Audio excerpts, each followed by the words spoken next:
I'm going to go over to BrandBaser real quick and show you some updates here in case you haven't been on some of our live streams. You remember that you could always create your brand document, your brand base document, which is the 20 questions about your company. And this is why we're the only people that get this, guys. This is why, Replit, Lovable, they don't understand how to write copy for you because they're just going to ask you a question. Tell us about your industry. What niche are you in? Like our copy is like the best in the world because we created BrandBaser. But if you want to do a brand kit, what that is, that's a little bit different. That says this is the brand document, but what is your typography and your brand colors, right?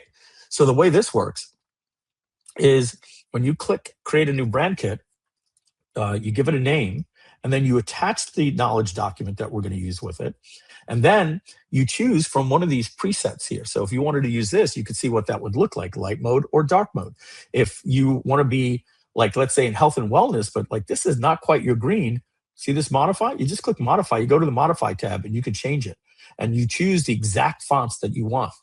You can even make it so simple to say, I already got it in a URL. Can I just give you my URL? Yes.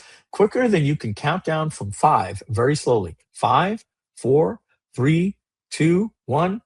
Snap my fingers. And there you go. It pulled the colors out of your website for you. And you can go in, tweak them if you want, et cetera, et cetera. And you could even get it from an image. Remember before I showed you, I took the image of this. I went down to the bottom.